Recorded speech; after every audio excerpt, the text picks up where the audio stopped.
Hello guys! Welcome to Chris David Perry YouTube channel. Happy Valentine's po sa inyong lahat. Mamaya po lalabas po ako ng bahay para po una ng pulso ang puso ni Juan. A few minutes later.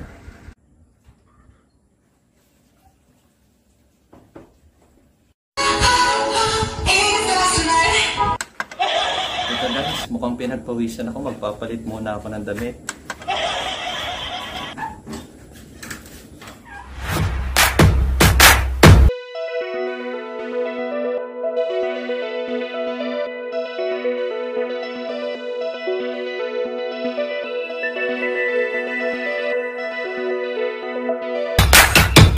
Babalik po ang inyong lingkod. At ngayon, sisimulan na natin ang pag-i-interview. Pero bago ang lahat, gusto kong bumili nitong sweet corn.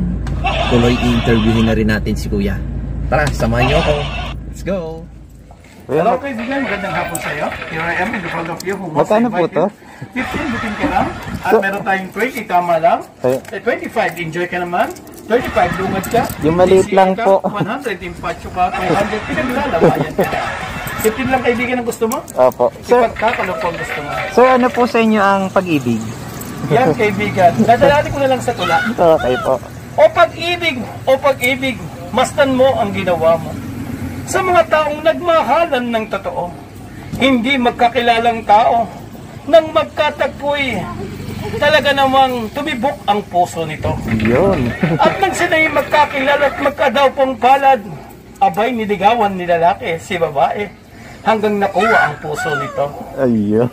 At nang magkaganoy, iniharap sa dambana ng may kapal ang kanilang pagmamahalan. To death do us part, ang sabi sa isa't isa. Yeah. Sa hirap at ginhawa sila ay magkasama. Sa saya at kalungkutan sila ay magkasama. Ang pag-ibig kaibigan, napakaraming sakripisyo. Hindi laging puro saya, abnormal yaan. Hindi palaging puro lungkot, abnormal pa rin yaan. Ngunit, ang pagsubok ay nagiging maging matibay sa pagmamahalan ng dalawa.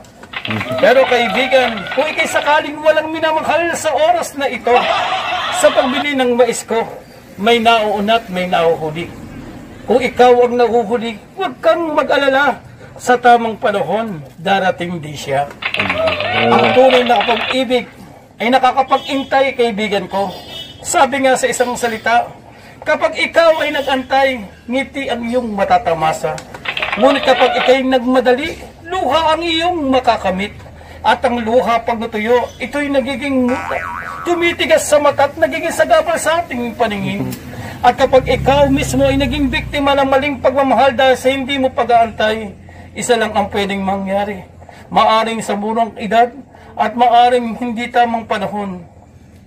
Mabibigo ka at luluha ka at masasabi mo, di totoong may forever. O ano? Valentine's Day.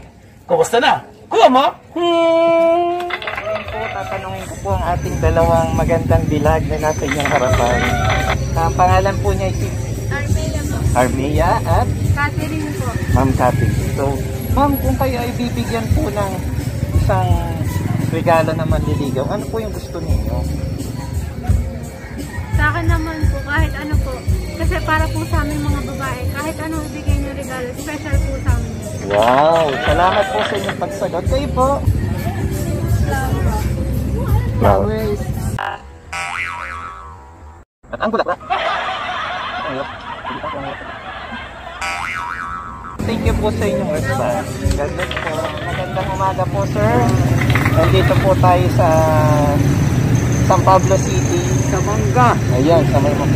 So, itatanong ko lang, bakit po kaya bulaklak at chocolate yung binibigay sa araw ng mga puso? Yung isa masasagot ko, wala, pero mas iba noong unang panahon. Ayun, guys. Makalipas ang mga 20 taon hanggang 25. Yung una, ang ginagawa ng magnobyo, ilalabas yung girlfriend niya. Opo. Makakainin sa labas. Ayun. Ayun ang papalintay niya. Yung pakakainin sa labas, Makakainin guys. sa labas. Opo. Date. Eh ngayon naman, ang uso, ayun nga, magbibigay ng mga regalo, chocolate, pagkain, saka bulaklak. Ayun. Salamat po. Salamat po, sir. Thank you po. 13 verse 4. Love is patient. Love is kind. It does not envy. It does not boast. It is not proud. But the greatest love is this. John 3:16.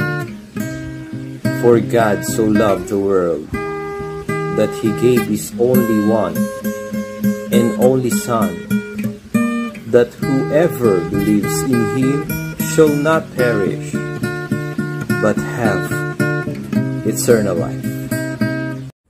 Shout out, Dr. Edwin Marali. Shoutout nga pala sa pinsan ko kay LI sa rate. Thank you so much sa socks at saka sa t-shirt. God bless. Thanks for watching. God bless.